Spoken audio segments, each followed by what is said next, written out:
Chapter 8. Since it is reason which shapes and regulates all other things, it ought not itself to be left in disorder. Epictetus. Hypothetical syllogisms. Disjunctive syllogisms. What is a disjunctive syllogism? In the last chapter, we discussed the first of the three kinds of hypothetical syllogisms, the conditional syllogism. In this chapter, we will discuss the second of the three kinds of hypothetical syllogisms, the disjunctive syllogism. In a conditional syllogism, the major premise is a conditional proposition, an if-then statement. And the minor premise is a categorical statement, an A, E, I, or O statement that affirms or denies one of the simple propositions that make up the major premise. In a disjunctive syllogism, the major premise is a disjunctive proposition, and the minor premise is a categorical proposition that either affirms or denies one of the alternates in the major premise. The elements of a disjunctive proposition. In order to understand how disjunctive syllogism works, we must first have an understanding of the disjunctive statement. A disjunctive statement is an either-or statement. Let's look at an example. Either Jesus is a man or Jesus is God. The disjunctive proposition is made up of two elements, both of which are simple categorical propositions. The two elements are called alternates. There is a first alternate and the second alternate. To put it simply, the first alternate is the proposition before the or, and the second is a proposition after the or. For example, in the statement, either Islam is true or Christianity is true. The first alternate is Islam is true. The second alternate is Christianity is true. Disjunctive statements take the following form, either P or Q. We call a hypothetical syllogism a disjunctive syllogism when its major premise is a disjunctive statement. The following is an example. Either Islam is true or Christianity is true. Islam is not true, therefore Christianity is true. Disjunctive moods. Disjunctive syllogisms can involve either denying one of the alternates, thereby affirming the other alternate in the conclusion, in which case they are said to be tollendo ponens, Latin for affirmation by denial, or they may involve affirming one of the alternates, thereby denying the other alternate, and are said to be ponendo tollens, Latin for denial by affirmation. There are two moods under tollendo ponens, one of which involves denying the first alternate, affirming the second, and the other denying the second alternate, affirming the first. Likewise, there are two moods under ponendo tollens, one of which involves affirming the first alternate, denying the second, and the other affirming the second alternate, denying the first. Altogether, the moods are as follows. First mood, either P or Q, not P, therefore Q. Second mood, either P or Q, not Q, therefore P, which are tollendo ponens. Third mood, either P or Q, P, therefore not Q. Or fourth mood, either P or Q, Q, therefore not P. Ponendo tollens. Valid disjunctive moods. There are two valid disjunctive moods. The first two moods, both of which are tollendo ponens, are valid, while the second two moods, both of which are ponendo tollens, are invalid. In other words, disjunctive syllogisms are valid when they affirm by denying, but are not valid when they deny by affirming. The first invalid mood we refer to as a fallacy of affirming the first alternate, and the second as a fallacy of affirming the second alternate. Let's look at an example of each of the disjunctive moods. First valid mood. Either Socrates is a farmer or Socrates is a philosopher. Socrates is not a farmer, therefore Socrates is a philosopher. Second valid mood. Either Socrates is a farmer or Socrates is a philosopher.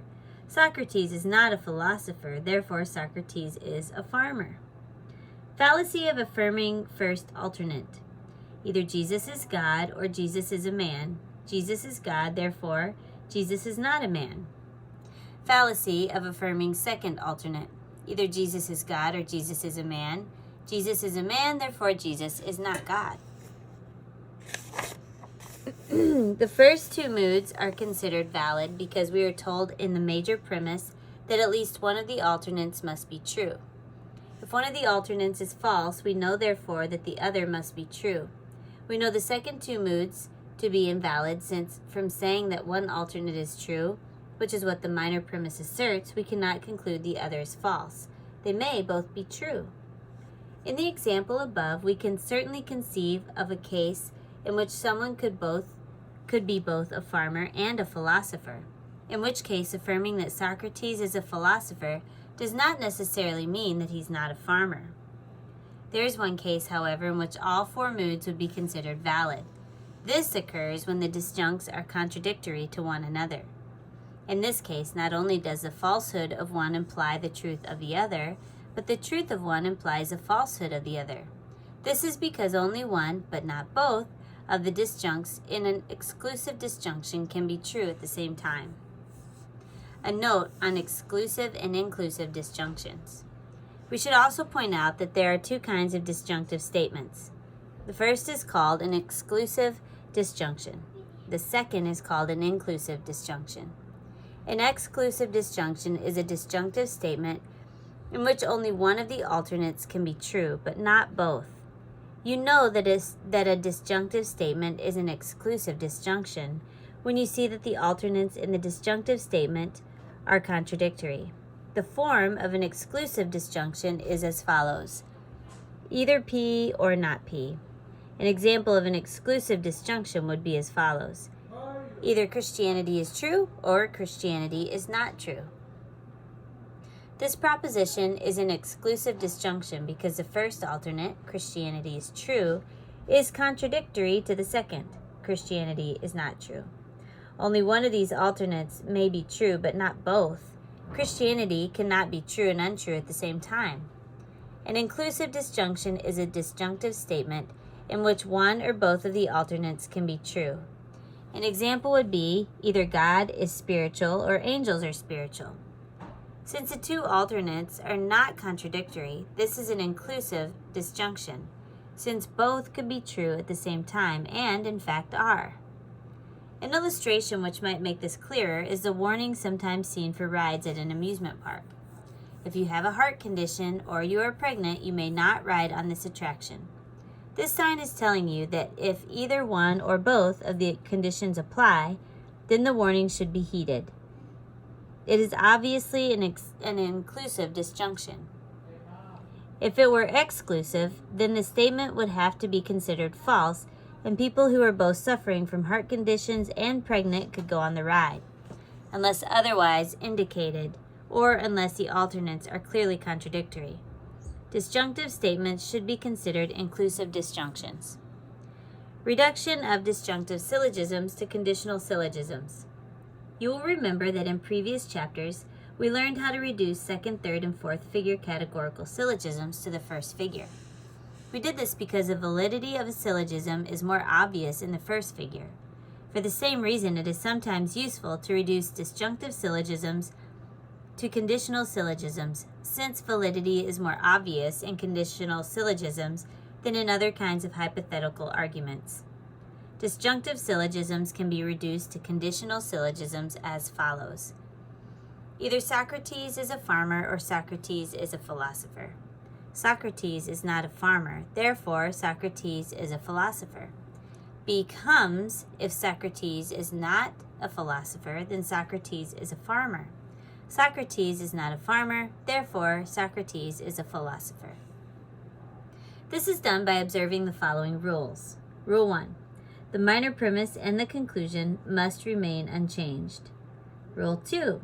The major premise is changed from a disjunctive statement to a conditional statement by, step 1, placing the disjunct denied in the minor premise in the place of the consequent, and, step 2, placing the denial of the other disjunct in the place of the antecedent. Summary. In a disjunctive syllogism, the major premise is a disjunctive proposition, and the minor premise is a categorical proposition that either affirms or denies one of the alternatives in the major premise. A disjunctive statement is an either-or statement. Disjunctive syllogisms are divided into 4 different moods, 2 of which, as with conditional syllogisms, are valid, and 2 of which are invalid. Disjunctive syllogisms affirm by denying. The disjunctive proposition is made up of 2 elements, both of which are simple categorical propositions. The 2 elements are called alternates. The first alternate is a proposition before the or, and the second is a proposition after the or. There are 2 valid disjunctive moods. Both involve tollendo ponens, affirming by denying. The first involves denying the first alternate, thereby affirming the second alternate. The second involves denying the second alternate, thereby affirming the first alternate. The 2 invalid moods are examples of ponendo tollens, denying by affirming. We say that syllogisms in the first invalid mood commit the fallacy of affirming the first alternate. We say that syllogisms in the second invalid mood commit the fallacy of affirming the second alternate. In addition, we said that there are 2 kinds of disjunctive statements, inclusive and exclusive. Which kind of disjunction, inclusive or exclusive, used in the major premise of a disjunctive syllogism will also affect whether the last 2 moods are valid. If the major premise is an inclusive disjunction, then the last 2 moods are invalid. If the major premise is an exclusive disjunction, then the last 2 moods are valid. The general rule is the statement is to be considered inclusive unless it is a contradiction, or if it is clearly an exclusive disjunction.